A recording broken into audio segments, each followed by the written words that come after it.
seconds remaining. Need to do different, or was everything fine in your eyes? It was just execution. 5 seconds. I remaining. mean, everything was fine for them, I think. The draft was not the problem. Both of those teams, Nigma and BO3 in the first game, they had their win condition. It's just that Nigma played a little bit better, and BO3, they cracked under the pressure a little bit. They picked Necro as the target to go for in that last fight. In the fight before, they didn't manage to kill off Ember. When they killed Ember and he's like 100 seconds dead, they don't even manage to take down a tier 3, you know.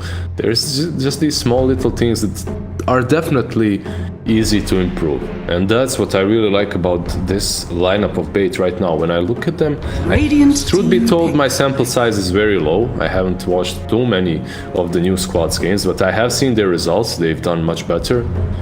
And of what you've watched, they're off to a damn good start. Yeah, but because the mistakes that you see being done from them are all these little things that you really can improve on. The last BO3 stack was just like you see them and they're playing like they don't want to win. You know, they're playing like they're done with life. You know how it feels when you lost 100 games in a row and then you want to play 101st? You just don't know what to do anymore. I haven't lost 100 games in a row, Liz. You're alone on that island. But I yeah, get well, BO3 did. BO3 did. That's true. They know. Yeah. But it's that point, like, by the way, we got a draft. Let's hop over that. But it's that point, right, where you just get, it's the gambler logic, right? It's like, I've lost 100 times, right? One more roll, this will be the turnaround. Like, destiny is due me this, okay? It owes me big. And it just keeps getting worse and worse. But BO3, as you said, you know, off to a promising start. We have opened up the draft, though, with a Venge pick. Ban-wise, there will be a focus on getting rid of that Ember. Definitely a lot of issues caused them. But other than that, nothing too out of the ordinary in terms of bans.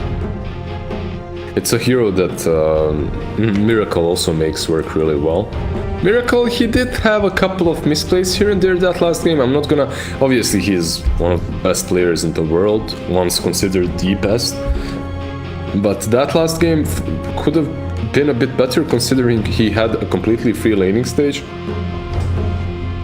He got picked off a little bit too easily a couple of times, but then again, he was playing versus an X assassin, and it's so easy to catch Ember with his Flame Guard on when you have that Carapace. Right? Yeah, whereas this time around, Nigma opted to open up with something that's a lot harder to kind of catch off guard, right? Like, we've seen time and time again how close you can come to bursting a Kunkka, and then him turning around. And there's potential flex. I don't think we've seen too much free Kunkka, and I don't think we've seen any support Kunkka out of Nigma recently. Most likely this is a miracle here. Monkey. But that's the way they draft, right? Yeah, there you go. Yes, here we go. You've been calling it the whole first game, man. Because I remember... It's Chrysalis, right? Yeah, so like I remember like Zarya and Trent have been cast in the last few days. And they weren't familiar with Chrysalis. Like for me, you know, like I said, I played pub games with this guy, I talked to this guy a lot. And I'm just sitting there watching the whole cast. I'm like, they're gonna pick Monkey King. And then the moment it comes out, and I just watch the game go, and by the end, Twitch chat is like, wow, this guy is really good on Monkey King. And then everyone just Googles him and goes, 2,000 games? No, what the hell? I'm like, yup, that'll do it to you. That's a lot. That's a lot of games on Monkey King. Yeah, but we'll see. This matchup, at least, Monkey King versus Kunkka, it's kind of iffy. Like, Monkey King definitely has a favorable lane, right? It's a good lane for him, but he needs to be really careful once Kunkka gets 6, because it gives so much potential for one roaming support to roll in with X marks the spot with the torrent, you know, and it's just so easy to take down Monkey if he's not careful. But you said it, he has 2,000 games of that Monkey, so I guess he'll know what to do there. This is another one. Oh dear. This is another one, yeah. So Viper, not only is he good in the laning stage versus Monkey, but later on you have that Nether Toxin to just deal with his Jingu stacks as well. It's gonna be a bit hard for against the Viper. It's considered one of the best counters to him. Yeah, it's just a case of where we if we get into a game of musical lanes, rather, who can get out ahead there.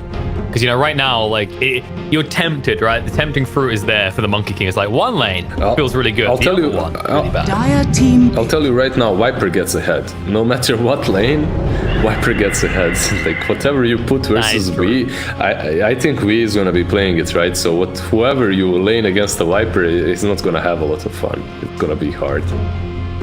Okay, Phoenix picked up by bait. They have some good combo, right? You have the Monkey King ulti. Yeah, circles. Monkey King ulti, Phoenix ulti, Vengeful Spirit for some stuns as well. And these three heroes from Nigma, they all hit hard, but none of them hit fast. So the egg should be quite easy to pull off on the side of bait. Hey, so far, at least. You know, speak for your own Viper builds. I've seen this lad in the late game, all right? He's a Gatling gun.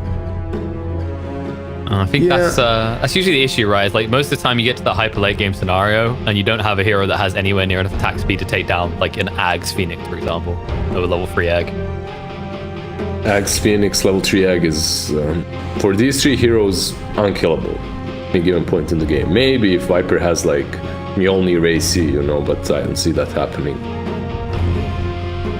Yeah, it's like, that's like in a vacuum. If you reach the 40+ minute stage of the game, anything can usually kill anything. Yeah.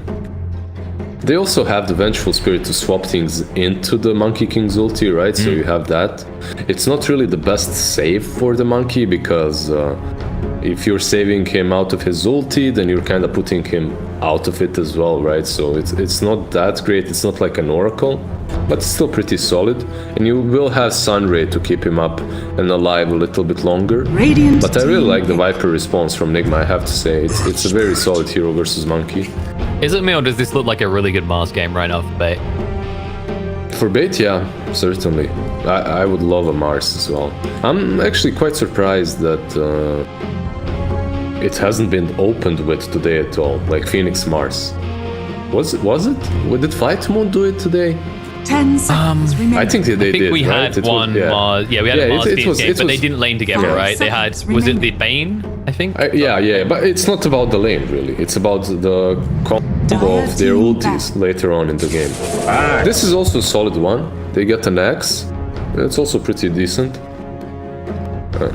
Also kind of problematic versus the Viper because of the Nether Toxin, right? It can damage the Axe a bit. But you do have a hero that can follow up the egg. And a really good one whose cooldown is also really low. That's very important too. Every single time you have that egg, the Axe should be able to jump in and call because his cooldown on the call is insignificant. It's also, there's some quite nice about the complementary elements of Monkey and Axe, right? It's this run at you and snowball type combo, right? Because you go and you get a dunk, everyone moves forward for another. Monkey King's a hero that usually kind of propels off that one kill, right? Like he gets Jingu, go next kill. We've seen it from the mid a lot, right? Where Monkey Kings will maybe TP to a lane just to keep the killing going. I don't think we're gonna see a lot of Jingus on this map. Considering there's a Viper inside, it's gonna be... yeah, there's a Viper, but at the same time, there is a guy that has played the hero 2,000 times. And also, the Viper's going to want to be on the mid, and it's usually quite a stationary hero, right? It doesn't move away from that lane that much. And when I'm found in a situation such as that one, I kind of always go with the guy that played the hero 2,000 times, you know? I'm always like that, because... It's kind of the Arise Magnus factor, right? It's like, well, Magnus counted by 5 heroes in this game, but it is Arise. Versus that multiple times in his pubs or whatnot. And he knows exactly which item build he needs. Perhaps in this game Monkey will get a fast BKB, you know. It's not like it's impossible for him to play, it's just a bit more difficult. And I'd rather put him that he has played 2,000 times in a bad matchup than on a hero that he has played 20 times but on a good matchup, you know? Yeah. You get my point. We saw it with BP as well. Right, where Epi Kid, when he first joined that team, he was always giving his PLs his Nagas because they knew that's what he was comfortable on. And then, you know, now looking at months later where he's actually expanded his hero pool into like something to be feared. And Wind Ranger to round it out. This does look like a Dendi Wind Ranger to me. It should be. It's one of those heroes that can trade a bit with Viper because you have that Wind Run as well. Oh! Uh-oh. They remembered it last game. They seem to have forgotten about the Meepo this time around. Alright, so this should mean that the Viper is on the side lane. Which is what you want, because you want the Monkey King to deal with, right? Yeah, but if you're bait, you put the Monkey King mid. Actually, mid Monkey is really good versus Meepo. Now, there's one way for Meepo to deal with the Monkey King on the mid lane successfully. We'll see if Wii does it. But if this Monkey King has 2000 games on Monkey, and he's playing versus Wii's Meepo, Wii also has like 2000 games on Meepo. It kind of evens out. And the Monkey King does win that matchup, at least in the laning stage. And he can snowball out of control if he has like a good game versus a Meepo. So I'm actually looking forward to seeing this, how they will play it. Will Dandy go side lane, or will they put Dandy mid versus Wii? Because I really think Bait have a huge opportunity to just put Chrysalis versus Wii on that mid lane. It would be game winning for them if that lane goes well. And we've seen how advantageous it is to have these two cores who can interchange their roles, right? Like at the moment, I think OG would be the perfect example of a team that's been doing it, where C-Mail will take the mid, Topster takes the safe lane. It just allows you to approach these type of drafts and take the maximum potential advantage you can out of just the heroes alone. So we'll have to see. I mean, Nigma is still a pretty scary lineup. I always look, when I see something like a Meepo and this type of lineup, and Viper, these kind of harder to kill heroes where you have to hard commit, I always look at a hero like Kunkka and what his impact can be. And Rom in this game can get It's amazing. Yeah, it's amazing. It's so good. And if Meepo has a free laning stage, later on this is a free Meepo game. It's all about the snowball effect from the Meepo. If to shut him down in the laning stage and then continuously chase him across the map, slowing down his level 11 and just crushing him while he farms the side camps, then this game is really good for Bait, because Meepo can never really catch up and it's difficult. But if he fails at doing that, really on like 13 minutes in and just crushes you so fast. I think it's fair to say it's whoever wins this mid lane will very likely decide the game. And we haven't quite seen what they're doing with these lanes just yet. Dendi, yeah, mid. Boys Own Tangos, it is mid. It's mid, Monkey. Monkey King. I think you just have to. It's just, like you said, it's just too good in that matchup. You know, considering how much Monkey King is played, you could imagine a lot of those games were just as much in the mid as in the safe lane. Especially if you're doing it against the Meepo as well. It's considered a counter, really. Monkey King is considered a counter in the laning stage and afterwards, so... I think this is the true test. This is the true test for Chrysalis. Well, that's true. He's at his most comfortable, and when you look at the rest of the heroes, it's not a bad lineup versus what Nigma has. It's actually interesting that we didn't go for the build that I thought he might, so... Basically, one of the ways to deal with the Monkey mid as a Meepo is you start with boots. Yep. Yeah, you start with boots. That's how I do it, at least. And it has been very beneficial to me, at least. Every Monkey King out of the last 10 ones I've won on mid lane. You just start with boots and you play around the Jingo stacks. You back out on time. The battle. We saw how valuable that adaptation can be. By the way, they right? swapped. They swapped it. Yeah, I'm sad. I actually wanted to see this matchup more than anything else. And the thing is that they didn't expect these deep wards, right? That's what spotted it. Like, look at the vision that Nigma have. Will they stick to it? They know about that ward. They should know about that ward. They scouted it with last hero. Axe was there. They should have warded it right away. I mean, credit where credit is due. We saw this in game 1 at the start of the game. They are very good at identifying these wards that are coming out at the beginning of the game. Most certainly. Supports are always there on time to scout the wards out and de-ward them. At least one of them has a sentry and one of them has boots to find those wards early enough. Okay, Liz. I got one for you. If Monkey King and Meepo never stop running between lanes, which team is better off? Monkey King, definitely. I think, at least. Because for Meepo, it's really important to get his level 11 as soon as possible. And they just tricked them, by the way. Yeah, Meepo is going away. Because he can't TP, right? If he TPs, nothing's changed. Meepo just TPs back, so he needs to just run back mid. just that moment when you walk by each other, you tip the hat, you're like, we'll be here again. I'll see you again in a minute, buddy, okay? Pretty much. Musical lanes. Hello again, sir. Welcome Miracle back. just starts. It's a race to see who can get it first. Princess with the dodge coming out, and it's not enough. No. Dendy gets first it. blood on Dendy. He gets the kill on Miracle. Yes, Princess gives his life, but they get the first blood.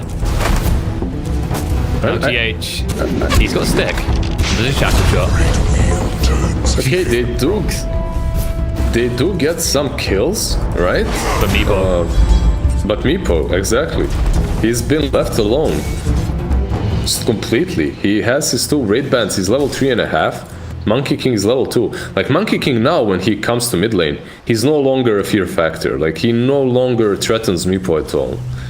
He's already level 4, more or less. Well, the good news is at least Axe has been getting stuff done. The bad news is always mind control.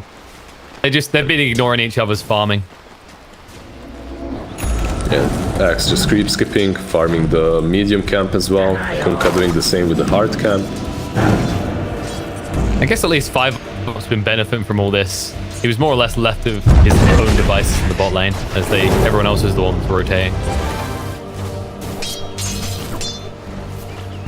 Now he's Monkey now, level 3. Yeah, Meepo almost. Yeah, he's got his 4. He's got the second Meepo ready. He's stacking, he's farming. This is pretty much a point in which Monkey usually has to be already ahead. And he isn't, so it's gonna be fine as well. At least he has a lane to farm in. At least he's actually benefiting a little bit on this mid lane. He sounds like an orphan pet. At least he found a new home. Yeah, someone took him. You know, at least someone took him. That's something. You know what? Imagine if we still had 2-minute runes, how easily this would have been decided in the matchup in the mid. A haste and then just outmaneuvers the other. Easy win. Oh, lane Kuro. Edge gone. Roll out by GH will be successful. Towards Dendy though, no shackle shot 5. He could use the wind run to slow him, but it's just not worth it. Is it not worth it? Does he have mana for a stun on Venge? He doesn't, so because of that...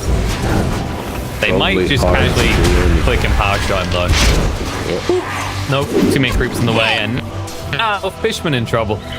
It's the raindrop. On him. Yep. Right, it's the raindrop as well. If he, no, he's gonna do it. He's gonna sneak the runes. No, Miracle just about has vision of him. All right, Dendy will get it instead though. That almost worked though. These early tranks of the Venge has definitely paid off for him. I mean, the supports are always the happiest when you have these lane swaps, right? They stay in the lane, they just farm up, they get a couple of CS, suddenly they're more wealthier than ever at this point in the game. Wasn't that was towards when you were getting to the end of your pro career, right, Liz? Is when the musical laning was at its most. You know, every minute people would TP. You were loving it, right? Yeah, 2018. That's pretty much when it was really popular. The end of 2017 is when Ursa was picked all the time. Remember Ursa and Wind Ranger, and then put them on position 4 or mid lane. That's when it started like being really prominent. And then to kind of counter that, I think there was changes to TPs, plus the fact that Chen was just getting picked more and more. What was it called you wouldn't start with 3 TPs back then. That's the thing. But wait, was it Chen or Cole back then? I think it was Cole back then that had the... It was Kotl, but he needed level 6, so... that's right. Yeah, it was a bit later on in the game. Yeah, Chen came along, I think, towards the end of the TP meta, just dealing with itself. It was a nice addition to the hero. It helped out so much with these lanes. Vengeful, I kind of got bored of listening to Sniff cry about how bad Chen is. Fishman is low. Shackle shot for control of Miracle. But before he leaves, he will take a kill with him. However, they might take some from... There's a dive under the tower. The burn is getting him low. 5 up. He isn't going to live. Miracle will, though. And he's got a sub. Oh, that roll as well. Dendy has got the wind run, so he'll be able to get away. But all that effort, and Miracle just lives. That's the problem. Last hero Oh, this is good. did find Meepo here, but You need some is this serious RNG. serious health and serious RNG? But mind control is coming as well. This might Yeah, be but really look. bad. Chrysalis tried to actually make the kill happen, but they're too little too late, and now the turnaround opportunity means the last hero should be going down. Chrysalis holds onto the boundless strike, just tries to actually escape. He can't hang around because mind control is too damn tanky. He does manage to escape at least, but that's really not the play from Axe. Like I understand this. You have phase boots and wind blaze, and it's one of those builds that really allows you to rotate from the jungle towards the mid lane. But Meepo isn't a hero that you're gonna kill. He has level 2 ransack. Imagine if he had level 3 ransack there. You're just never killing him. Just the two of you, Monkey and Axe. You need some minute to do everything, you know, to actually deal enough damage. Yeah, especially when you look at the build that Monkey King has, right? He's got 2 points in the tree dance, so you haven't got... Oh, I've got Jingu, and now I do a quadrillion damage. It's only level 2 Jingu. Scanning. I think this might also be some sort of a recovery from Monkey, right? Because it makes it a bit easier to farm the jungle camps as well. That's fair enough. Like, if you're not bullying from level 1, it's not worth leveling Jingu as much. Shackle Shot was off the mark. Miracle already knew what was coming. A nice boulder smash through gets the kill on the Fishman. Bebop, he wants this. Last time this cost him his life. This time, however, they'll be able to find the kill on Chrysalis. Phoenix will go down afterwards. He has no GH TP. has gone deep. Just the tip won't tickle. Chrysalis hasn't got enough length there to hit him initially, but the Shackle Shot ensures the GH is going nowhere. Chrysalis gets him. He gets a double kill with that rotation, which is very good for him. Kuroki is using that time to pressure the mid-tier 1 tower, so he's getting something out of that. But that's a great rotation from the Monkey King. He got a lot out of it. 900 gold. That's solid. That's the difference between these two, right? We said how each of these can take over the game. Monkey should have the advantage to counters. If you can't deal with the Meepo in the lane, you know the Meepo is going to want some time to farm, whereas Monkey King's kind of a get levels and go type hero. And now Faded Brooch, that would just make this even easier. Yeah, my concern only for Bait right now is the fact that they can deal with the Monkey with the Viper. And overall, Meepo, if he's super farmed, is just stronger. Miracle, bot lane. Speaking of that, Shackle Shot didn't connect. Yeah, and now he's already in, which is problematic. Get the Wukongs down, they'll bat him away though. He needs to get some life steal and quick. Magic Missile comes out, Enchi's gonna die, the last hero in the top lane in the meantime. Chrysalis, he's gonna stick. This isn't the end. This is getting a little bit rough now. At the same time, the Phoenix died as well to Meepo, so he got lot. an extra kill. Yeah, he Radiant's like he middle could tower decide is now. under attack. We could have decided to just pressure this tier 1 on mid lane. He could have even gotten it, I think. Like he could kill it alone, but he understands that level 11 is a bit more important. He gets that farming patterns just open up, also killing patterns open up, so he doesn't risk it for a tier 1 at the moment when he can take it even easier in a minute or two. And you can kind of sense that desperation that comes out from Bait, right? Like they're trying to make these kills happen to make sure Monkey King can contest. Sure, you take out that tower, but as you said, just the levels, just accelerating this Meepo, 10 times more important. And you know that the Axe isn't going to go for a Blink Rush. This is what always happens, right? Axes, they feel like they have a good game, they get too tempted, they go for a Vanguard. However, Last hero. with enough heroes coming, Mind Control might bait himself to his death. And there it is, they'll move in, Cool's gonna come out. Hello! They decide to bring all 3 cores here, that's how much they love you. And they'll just dodge the boat casually. That's not how you dance. Radiant's Look middle at the kill though. tower is under attack. X marking the Phoenix for the lols, you know, just to do something. But you know what? I think Mind Control just did that to play with him, you know. He casts his spells, goes on to the Axe. He knows he's not gonna kill him 100%. He just does it anyway. Kills happen in bot though. This Fishman gets dove and picked off, and with the catapult here, that's gonna be at least half the HP of the tier 1 bot gone. So it's just a sad situation for Mind Control because they were rotating right at that time. I'm not sure if he did that to break the smoke as well. That could be a possibility too. If he forces the smoke to go on him, everyone else on his side that's more important, such as Viper and Meepo, they're doing their thing, they're farming, so it's a good play. It's sad for him, but it's sadder for Dendi. Radiant's Look at this bottom wind tower range. This is a has cool fallen. wind ranger right now. This is... It looks like a possible wind ranger if you look at the XP chart.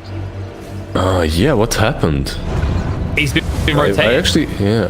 He's been rotating, but he hasn't been hitting creeps at all, it looks like, on the bottom lane. Shots. I mean, Viper was rotating as well, right? I guess he just lost that lane bottom real hard.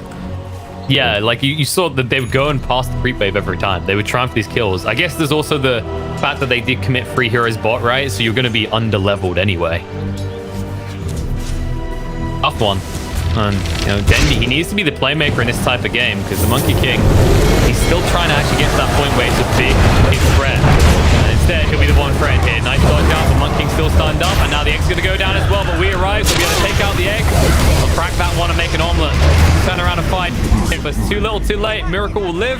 3 dead on the side of Bait, and this is getting out of control. 7,000 net worth lead at 30 minutes in, and the X comes out. Dendy, I don't think that power shot was worth what the outcome is next. He'll get the kill in the GH, but he will die. At least he gets a small little kill on her spirit, you know. For him, it's worth it because he's so underleveled and underfarmed. So at least that's something. But you know, this is... Yeah.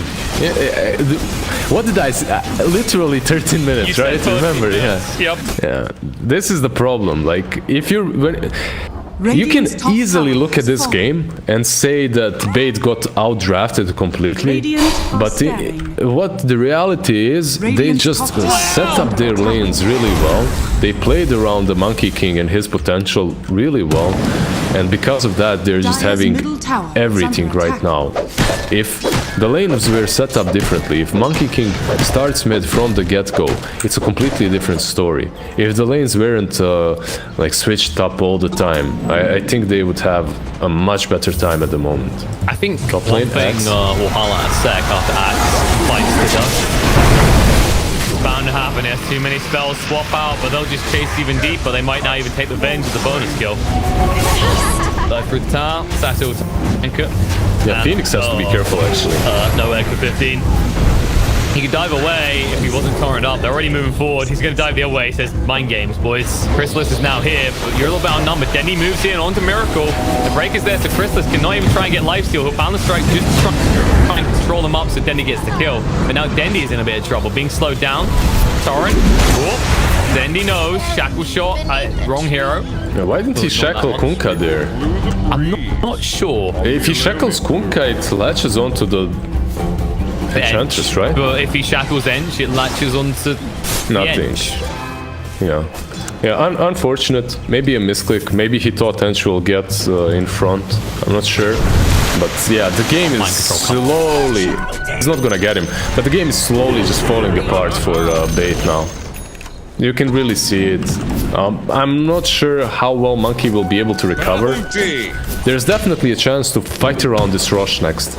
This next rush could be huge for them because Egg is in a really good position if you put it just outside or just inside when Meepo is, let's say, hitting the Roshan or not in the best position. And so you're about to have Blink Dagger on Axe as well. That's the biggest deal. Like, you could potentially do it. Although, last hero is going to want them to commit the egg first if he has to blink it. Already, the Ransack will just obliterate Axe. Also, Phoenix is underrated versus Meepo sometimes. Egg is bad versus Meepo, no doubt about it, because it's very easy for Meepo to take it down. But let's say if they get a whale on Phoenix, that's definitely the item you need to go for here. Your Sunray just melts. Yeah, your Sunray melts Meepo. Here we go. The spirits are good, right? Because we've actually reduction. They're getting ready to go, and there's the call. They need to get... No! They cut the tree! Monkey King! Phoenix did get the good egg, but it's not going to be good enough. And then Chrysalis, his move comes his way too late. A fatal error coming up from Bait, and all they've done is bait themselves. Oh, and Dendy. Wind run to try to get away. This time's a little bit too late. He'll live, but that is a error coming out from Bait. As I mean, if you thought this Meepo was a problem already, well, he's an unsolvable one right now with an Aegis in his hands. Radiant's top Yeah, tower about to finish Skadi as well. He has that ultimate orb. So many things went wrong for them. The call was good. Dieg was pretty much... maybe could have been a bit better, you know, further away from the Meepo, but it was as good as you can get it at this point. Liz, how would you rate diving through the tree the Monkey King is on? Diving through the tree, however, is problematic because also he didn't have Boundless Strike to work with because he was stunned, right? So he couldn't Radiant's Boundless top Strike the tower has Meepos. That was very unfortunate. I've seen it happen though. Even before I've seen it happen, so it's very a painful sad moment as well, right? Because people are like, oh god, what 5UP doing? Like, 5UP has done a lot in this series. Like, he done so much in game one, and just proves one error can cost you so much. Yeah. It's such a critical moment. And they're picking out. They know. Look at this ward. I mean, Crystallis is basically playing with that ward at this point. He's just rubbing up against it. Radiant's They won't be able to middle find him. tower is under attack. He's like, enough of your shenanigans. Dire's Time for my bottom tower shenanigans. is under attack. Torrent almost connects, but not really. Axe is split pushing mid lane as well. But, you know, Radiant's Nigma middle tower touch has at that fallen. point in which they might threaten the high ground. There is one extra tier 2 to be taken first. They'll probably open it up because, like, let's be real, their lineup could take the entire base if it's accessible. Shackle shot, force them back, but that's a runaway straight away. And GH says, no, please hit me, come closer. He's off the mark though, he won't be able to interrupt the TP out. Venge also makes it out. But however, on the other side, Crystallis, E-Blade, he tried to dodge it out a little bit too late, and they'll move forward with the net. Sunray being used to get Squee, helping out, keeping Crystallis alive. He needs to actually get the life steal, but he won't be able to. He's brought down. Cool's gonna come out. Axe does go in, but look at the ransack. It's nowhere near quick enough, and last hero, we says, if you really want this fight, I'll give it to you, but I don't think you're going to like the end result. And he's still hunting for more. Look at the other Meepo. Chasing forward. E-Blade's going to come out on the fish, man. And the only thing being fished here is we for kills. Just messing with you. All of a sudden, you're in your base, and the creeps are coming in. Nigma are not wasting any time. We have equal net worth to minutes passed in the game. It's like they're doing all the right moves, but a second too late. Meepo TPs to one side together with the Viper. He leaves some Meepos behind. Because of that, Bait jump on top of him, but they don't jump all together. And Phoenix doesn't use that Sunray from the get-go. Instead, he is... I don't know, you can launch Fire Spirits in the Sunray, so he could have done both, I assume, at the same time. He would have dealt more damage and killed Monkey King more. But the saddest part is that late Axe's jump. He jumps after Monkey King is dead. Radiant's top tower is under And that's the thing, attack. right? Like, yes, you could say that Beta fragmented, but so would Nigma in that situation. We was basically alone, and he still managed to fight back. Now, when they're together, like, how do you get through them? We mentioned the buff from the boat already. Crimson guys on mind control. You know, they got the heals there from Kuro. It's a very tall order to try and breach Nigma's lineup like this. The Aegis will be taken in a minute and a half, so if you can just hold on to your high ground for that long and fight them afterwards. I really like fighting them right now is game losing. Radiant's Which means you're gonna have to surrender something. One lane at least. Luckily for you, Wee is more interested in expanding his net worth lead as he's farming the rest of the map. Only having one of his Meepos here. He's actually farming with 3 different Meepos in 3 different places. Meanwhile, his main Meepo is just whacking on the tower. Radiant's top They got what they barracks wanted. That is. He took all the runes and now he has them in full force. You know, anyone would think that this is Wee's base. He looks so at home here. How much longer? 30 seconds. They are starting to bring him a bit lower. Dragging him in. Wukong's gonna go down. Crystallis gets it all off this time, but now the Viper, they need a good egg on the back line. It looks good, but Monkey King is already gone. And that egg is left all alone with nothing to follow up on. As they lose almost the entire team. Yes, they pop the Aegis, but Dendi is the only one left alive. He has an MKB, but he's already used the focus bar. And that's going to be another lane. That's going to be GG Cool. Bait realize they are beat. 21 minutes in, 26,000 net worth lead. Nigma asserts dominance as they take the series 2-0. It's just so sad in the end as well, the way the game ended.